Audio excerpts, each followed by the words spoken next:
या यज्ञ से संबद्ध जो कुछ भी है वह सब क्या हों? वृषण हैं, वह भी वर्षा करने वाले हों। तो वर्षा का अभिप्राय केवल आसमान से कुछ बूंदें गिरना नहीं है।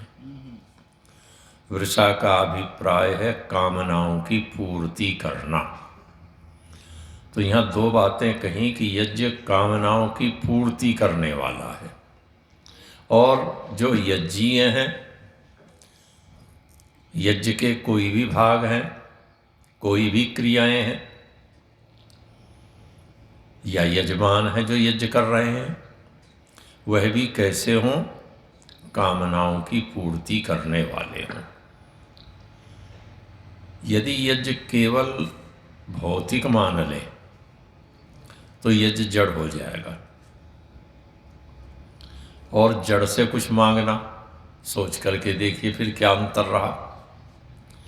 आपने यहाँ जड़ अग्नि से याचना की, समिधाएं रखी उनसे याचना की, और किसी स्थान विशेष पर जाकर के किन्हीं मूर्तियों से याचना की। दोनों में अंतर क्या हुआ? जड़ की याचना तो सब एक जैसी है, किंतु ये जड़ सिंबल है, प्रतीक है। इसकी जितनी भी क्रियाएं हैं वह सारी की सारी क्रियाएं कुछ ना कुछ संकेत दे रही हैं। इसकी कोई भी क्रिया ऐसी नहीं है जो संकेत नहीं दे रही हो। कहा वृषा यज्ञ, यज्ञ पूर्ति करने वाला है, वृषण करने वाला है, कामनाओं को पूरा करने वाला है। अब कैसे ये पूरा करने वाला है? सबकी कामनाएं मैं समृद्ध हूं, सबकी कामनाएं मैं बढ़ूं। कोई ऐसा व्यक्ति तो नहीं है जो घटने की कामना करता हो। जुआरी जुआ खेलता है तो बढ़ने की कामना करता है। चोर चोरी करता है तो जितनी अब तक की है कल उससे बड़ी कर देना चाहता है, उससे बढ़ना चाहता है ना, बढ़ने की कामना है। और ये जितने भी चेतन हैं सब में बढ़ने की कामना दिखाई देती है, सब बढ़ना चाहते हैं। तो कहा यज्ञ भी बढ़ाने वाला है। अब कैसे बढ़ें?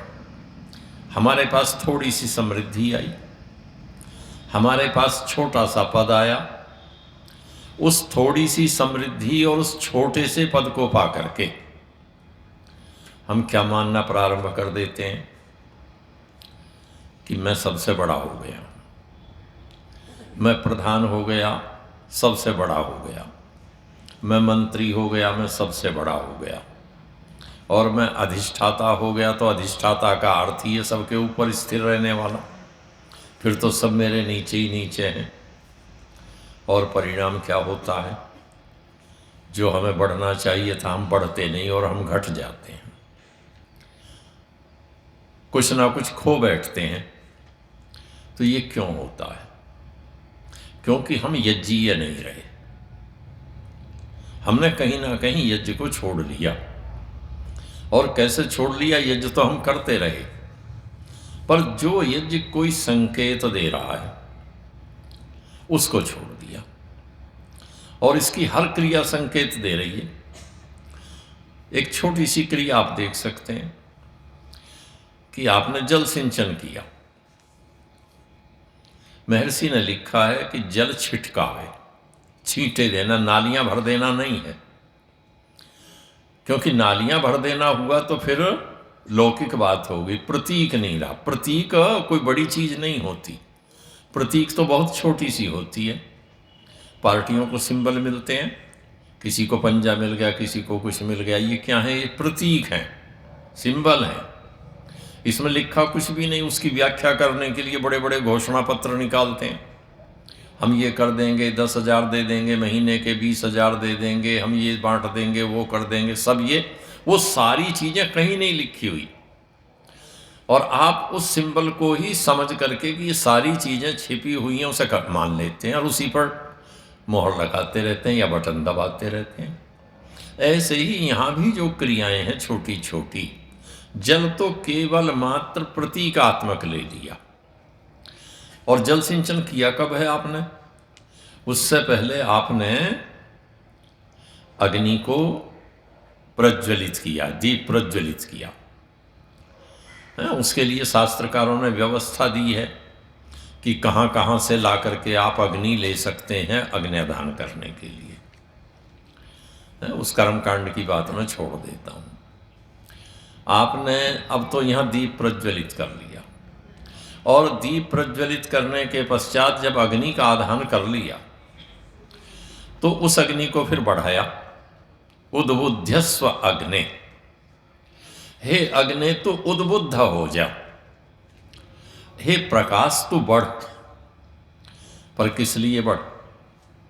इसलिए बढ़ कि बस बाहर बाहर का जितना अंधेरा उसको मिटा दे, नहीं। प्रति जागृही त्वम अस्मान, अस्मान न हमको क्या कर, जागृत कर दे। ये अग्नि जो बढ़ रही है ये बढ़े, और बढ़ने का परिणाम हो कि मैं जागृत हो जाऊं, मैं जागरूक हो जाऊं। जागना, जागृत होना, जागरूक होना केवल बैठे रहना नहीं, आँख खोलना नहीं है। जितनी आपकी मन बुद्धि है वो सब बिल्कुल ठीक ठीक काम कर रही है, विवेक काम कर रहा है, ये जागृत होना है। तो जागृत हो गए, जागृत हो गए, अग्नि खूब उद्बुद्ध हो गई। जो कमी थी वो आपने 5 आहुति दे करके पूरी कर ली।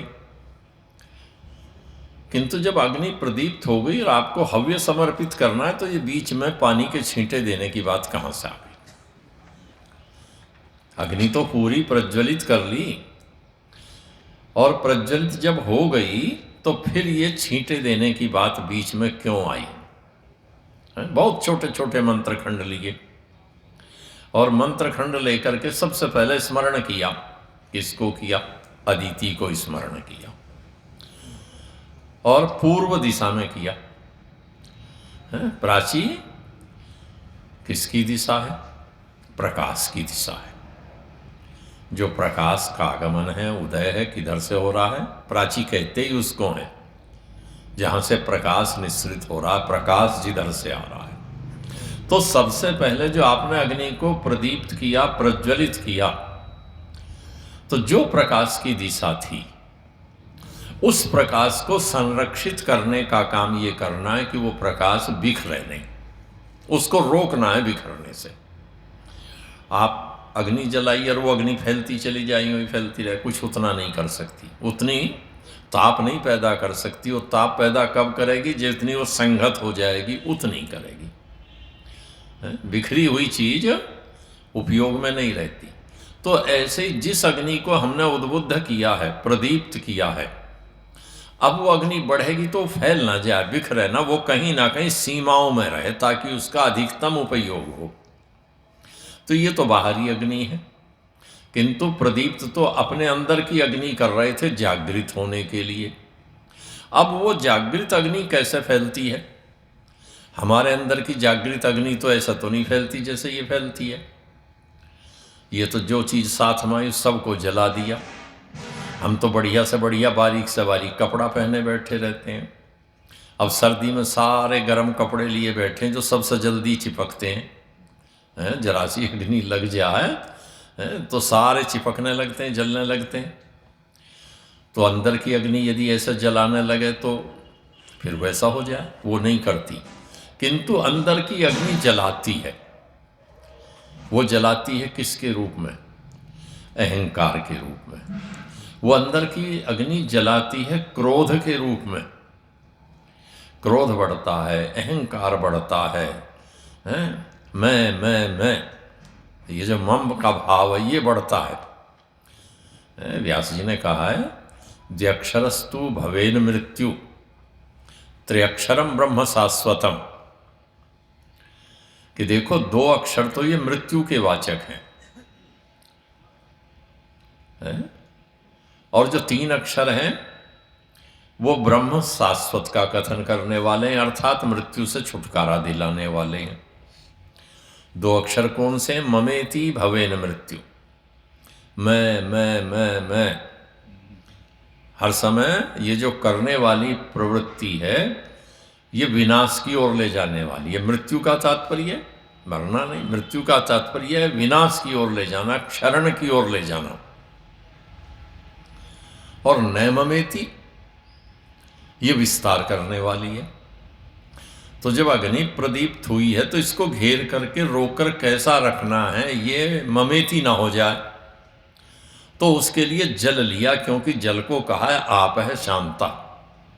जल शांत है, शांततमः, सबसे शांत जल ही है। आप कितना ही गर्म कर लीजिए, रख देंगे फिर। क्यों? दर्शनकार कहते हैं कि शीत स्पर्शवत्य है आप है। जल का गुण क्या है? जल का गुण है शीतलता, और दूसरा स्पर्श से उसकी अनुभूति होना, ये है। तो आप कितना ही गर्म करेंगे, समय पा करके थोड़ी देर के बाद फिर वो ठंडा हो जाएगा।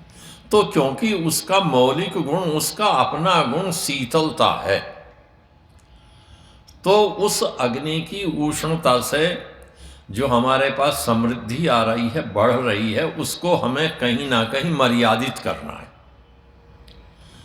इसलिए जब मर्यादित करना है तो सब ओर से उसको मर्यादित करना है। और जब उसे मर्यादित कर लेते हैं तो फिर क्या हो जाता है, ये यज्ञ की जो छोटी सी क्रिया है छींटे देने वाली, इसके साथ जो मंत्र के टुकड़े बोलते हैं वो मैत्रायणी संहिता के हैं वैसे, तो वहाँ से लिए गए हैं और यहाँ विनियोग कर दिया है। तो उनको जो बोलते हैं, तो उन मंत्रों में जो भाव हैं अदिति, अनुमति, सरस्वती और फिर सविता देव की बात करना। तो अदिति की बात करना अर्थात अपने मन में ये विचार करना कि मैं सदैव विधेयात्मक रहूँगा, मैं जोड़ने वाला रहूँगा, तोड़ने वाला नहीं रहूँगा, मैं बांटने वाला नहीं रहूँगा। कोई इतने बढ़िया बांटने वाले होते हैं कि 20 व्यक्ति बड़े संगठित होकर किसी संगठन को चला रहे हैं और 21वां एक आ गया, वो 3 जगह बांट देता है। 21 को 3 जगह बांट देगा, 4 जगह बांट देगा, और तो और 2 को बांट देगा। वो तीसरा है और वो दूसरे जो 2 हैं उन 2 को ही बांट देगा। और कभी कभी तो एक अकेला भी बट जाता है, जब व्यामोहित हो जाता है, कभी इधर कभी इधर कभी इधर, तो अकेला भी बटता है। तो उस प्रवृत्ति को रोकने के लिए, विनाश के लिए, वो विचार उत्पन्न ना हो, वो भाव ना आए, तो अदिति का स्मरण कर लिया। और अनुमति, अनुमति क्या है? सहमति, सहकार का भाव, सहयोग का भाव। किंतु वो कैसा है? सरस्वती के साथ है। इस सब का प्रयोजन किधर जाना है? 2 ओर जाना है। एक तो गतिशीलता की ओर जाना है। गतिशीलता निरंतर्य, कहीं ठहराव नहीं, बहाव बना हुआ है, चलते रहना है, बढ़ते रहना है, उसकी ओर जाना है। किंतु किसके साथ जाना है? माधुर्य के साथ जाना है, मिठास के साथ बढ़ना है, पेशेंस के साथ बढ़ना है। और जब ये सारी चीजें होंगी तो फिर जो सविता का प्रकाश है, जो दिव्य गुण है, उन दिव्य गुणों की जो समृद्धि है वो बढ़ाने वाली होगी। तो इसलिए जो मर्यादित करना है और इन सारे भावों को समझ करके अपने जीवन में उतार लेना है, तो बस जो ये यज्ञ कर रहे हैं ना, जड़ीय चेतन में परिवर्तित हो जाएगा, फिर जड़ नहीं रहा। इसकी वो क्रियाएं हमें प्रेरणा देने वाली होंगी, इसलिए वो चेतन हो गया और वो समझाने वाला हो गया कि मुझे अपने जीवन को ऐसा ऐसा ढालना है, और वैसा हम ढालते हैं तो यज्ञ हमारी कामनाओं की पूर्ति करने वाला होता है, और हम दूसरों की कामनाओं को पूर्ण करने वाले बनते हैं, कुछ ना कुछ देने वाले, सिखाने वाले, दूसरे के काम के व्यक्ति हो जाते हैं हम, यदि अपने जीवन को वैसा करने का प्रयास करते हैं। थोड़ा